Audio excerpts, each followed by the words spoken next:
អាមេរិកទេណាសូមលោកអ្នកអញ្ជើញស្ដាប់ឬក៏កម្មសការនិយាយพูดរឿងរ៉ាវដែលនាំខ្លួនដល់កាប់កម្មសការនៃអង្គើក្បត់ជាតិគឺផ្ដើមចេញពីបញ្ហាហ្នឹងអញ្ចឹងអាដាមបានអាចរួចពីការទទួលខុសត្រូវទៅលើការបោះស្រាយលើបញ្ហានេះទេកម្មសការទទួលស្គាល់ខ្លួនឯងតាគ្មានអ្នកណាទៅវាយកម្មសការឲ្យយេ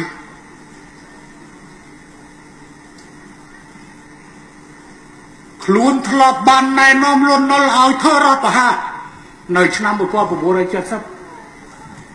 ទម្លាក់សម្ដេចព្រះនរោត្តមសីហនុ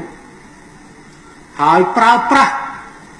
កម្ពុជាគឺជាទីលានប្រយុទ្ធដែលក្របបែក2លាន7សែនតាមទម្លាក់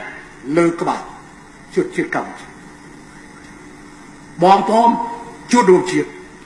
សូមមេត្តាក្រោកឈរឡើងប្រកាន់គោលនយោបាយជាតិនិយមការពារអធិបតេយ្យជាតិរបស់ខ្លួនប្រឆាំងនឹងការជ្រៀតជ្រែករបស់បរទេសបាទលោកអ្នកលោកហ៊ុនសែនមានប្រសាសន៍ជាចំណុចដែលយើងអាចយកមកបកស្រាយបានទី1គាត់ប្រឹងដាក់សម្ពាធលើអគ្គរដ្ឋទូតសហរដ្ឋអាមេរិករឿងដែលគាត់អត់មានភស្តុតាងប៉ុនសរសៃសក់តាំងពីថ្ងៃទី2កញ្ញាមកទល់ថ្ងៃនេះ16កញ្ញាហ៊ុនសែននៅតែអត់មានស្អីពលគឺហ៊ុនសែនគាត់អត់មានភស្តុតាងថ្មីទេតែគាត់ប្រឹងស្រែកលោឡាពីព្រោះវាគ្មិនរបស់គាត់ដូចជានាយផាននាយអេសាន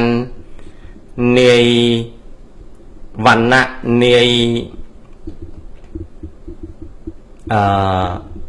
នាយកញ្ញារិទ្ធអីជាដើមតលច្រកទល់ប្រអកអត់មានសមត្ថភាពនឹងបកស្រាយលើសពីនឹងអញ្ចឹងលោកហ៊ុនសែនគាត់ប្រឈមមុខនឹងភាពពិការខាងនយោបាយគាត់ត្រូវចេញមកនិយាយខ្លួនគាត់ដោយតួលេខទិន្នន័យឬព័ត៌មានសឹងស្ដាប់មិនច្បាស់គាត់ត្រូវងាកមុខទៅសួរពួកទ្រព្រះសុទ្ធដែលអង្គុយខាងក្រោយពីគាត់ចោទប្រកាន់គាត់បំបែកសាច់រឿងរំលឹករឿងព្រឹត្តិការណ៍18មិនិនានិងរឿងទម្លាក់ក្របបែកដែលខ្ញុំបាទនឹងជម្រាបជូនលោកអ្នកហើយបានជម្រាបជូនលោកអ្នកញឹកញយមកហើយរឿងព្រឹត្តិការណ៍18មិនិនានេះខ្ញុំបាទបានថតជា3ខ្សែដែលបានចាក់ផ្សាយ1ខ្សែនិងនៅសល់2ខ្សែទៀតនឹងវិលត្រឡប់មកចាក់សារដើមវិញដើម្បីប្រលះប្រឡាត់វែកញែកឲ្យបានច្រើនជាខ្លឹមសារនិងអត្ថន័យប្រសិនបើមិនគ្រប់គ្រាន់ខ្ញុំបាទរីករាយនឹងធ្វើតទៅទៀតព្រោះព្រឹត្តិការណ៍អស់នេះខ្ញុំបាទរស់នៅក្នុងនឹងគ្រួសារខ្ញុំបាទរស់ក្នុងព្រឹត្តិការណ៍នឹងហើយខ្ញុំបាទបានសិក្សាជាង30ឆ្នាំអំពីព្រឹត្តិការណ៍អស់ហ្នឹងដូច្នេះគ្មានអ្វីលំបាកមិនដូចជាការលើកមកចោទប្រកាន់ស្រែកលោឡាដោយសត្វសេកដែលលោកហ៊ុនសែនទើបនឹងបានធ្វើនេះទេរីឯរឿងទម្លាក់ក្របបែកវិញខ្ញុំបាទបានលើកមកវែកញែករួចហើយមិនត្រឹមតែប៉ុណ្ណោះទេខ្ញុំបាទធ្លាប់ធ្វើការតវ៉ាប្រហែលជា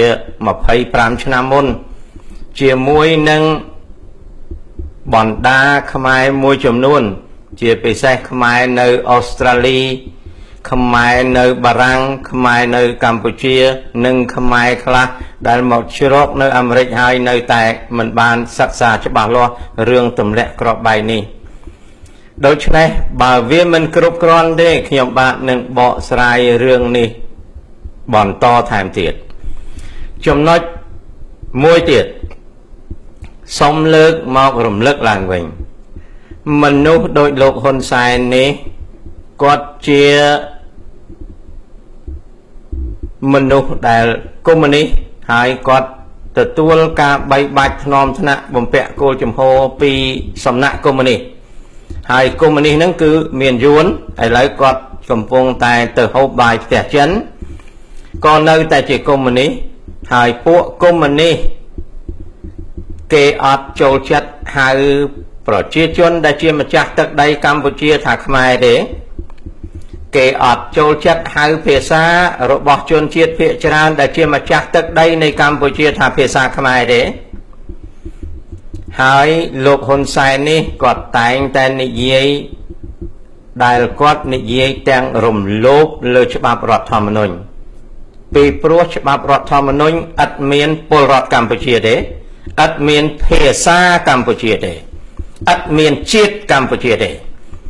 អញ្ចឹងលោកហ៊ុនសែននេះគាត់រំលោភរដ្ឋធម្មនុញ្ញដោយប្រឹងនិយាយថាជាតិកម្ពុជាភាសាកម្ពុជាពលរដ្ឋកម្ពុជាអីជាដើមឡាក់នឹងឡាគឺជាចេតនាដែលគាត់ទទួលការអប់រំ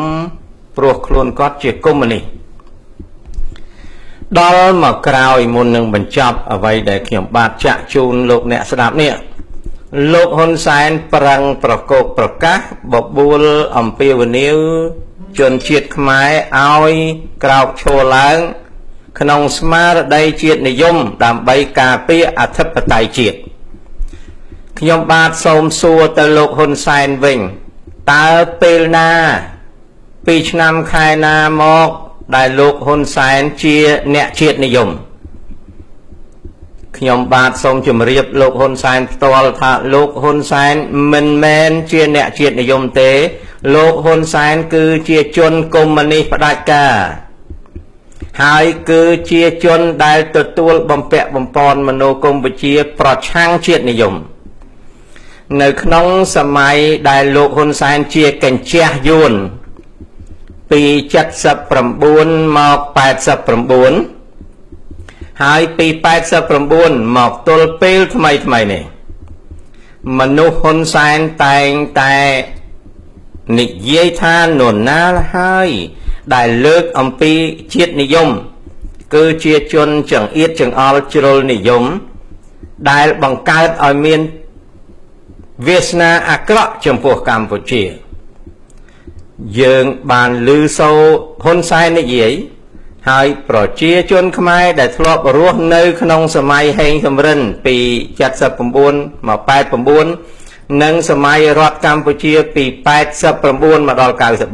93តែងបានដឹងច្បាស់ណាស់ថាសម័យយួនក៏ដោយសម័យអាយ៉ងក៏ដោយតែងតែហាម5មិនឲ្យគិតជាតិនិយមទេ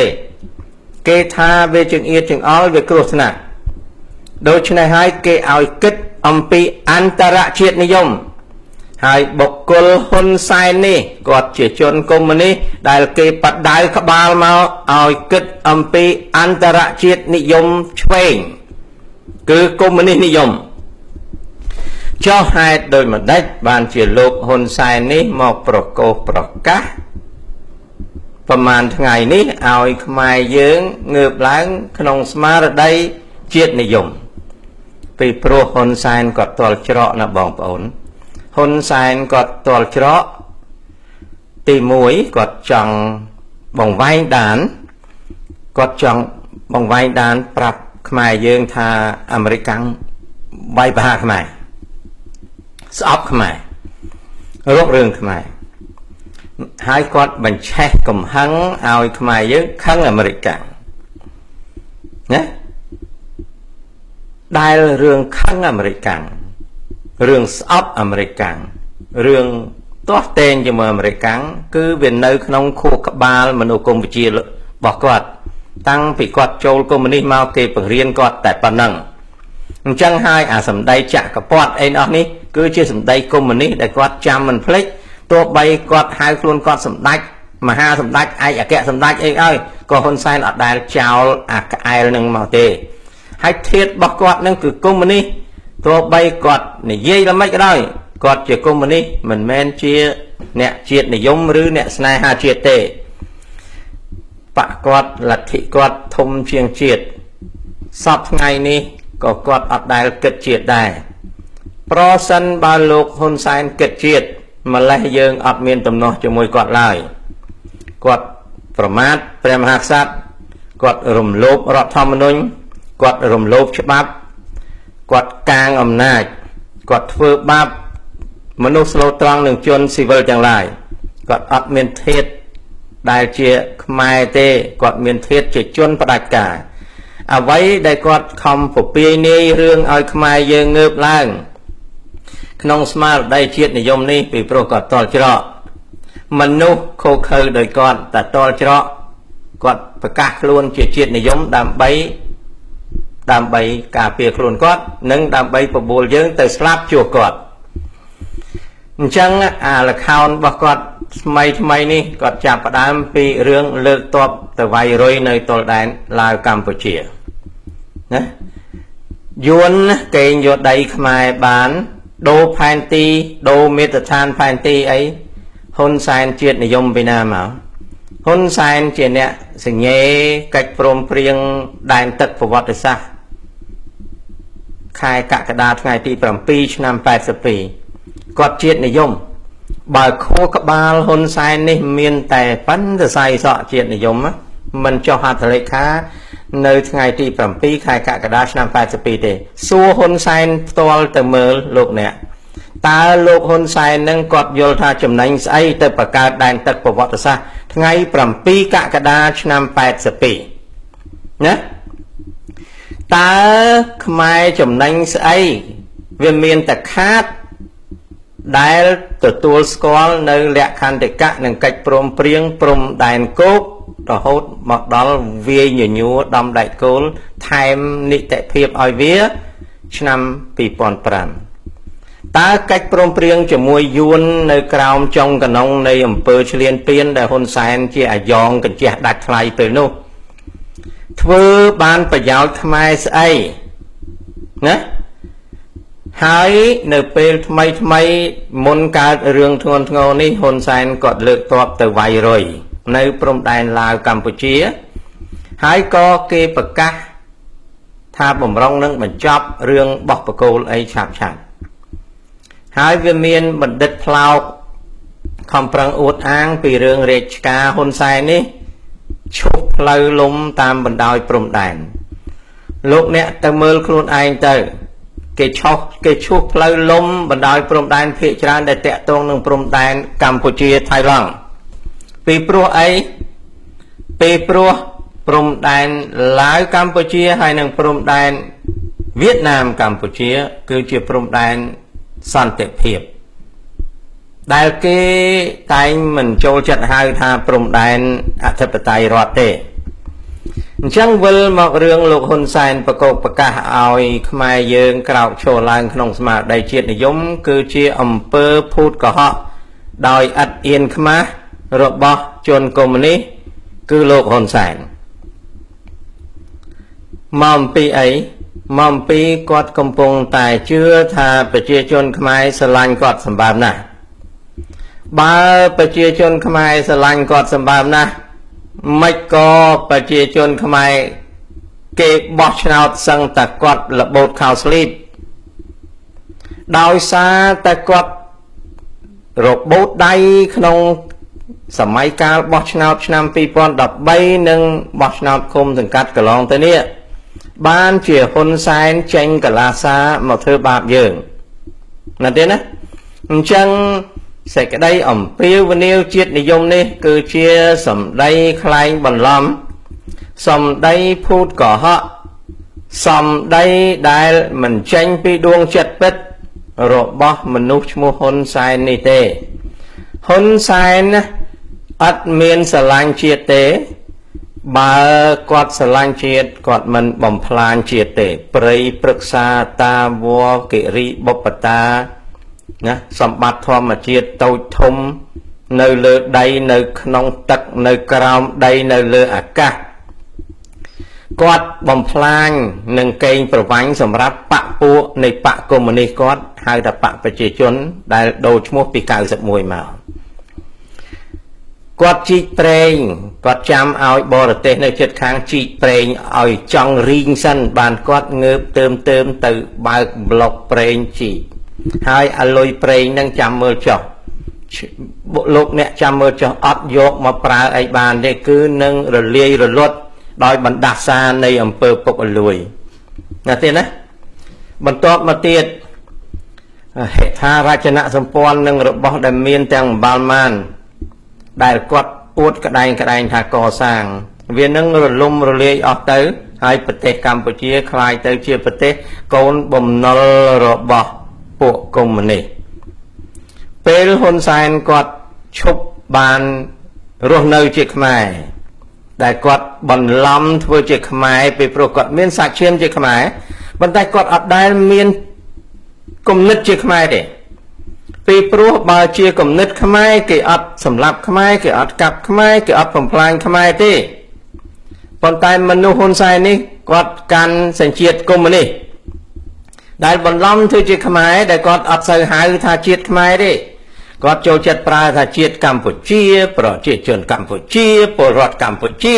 ភាសាកម្ពុជាជាតិកម្ពុជាជាដើមពីព្រោះអីពីព្រោះនៅក្នុងខួរក្បាលរបស់គាត់នេះមិនមែនជាខ្មែរទេ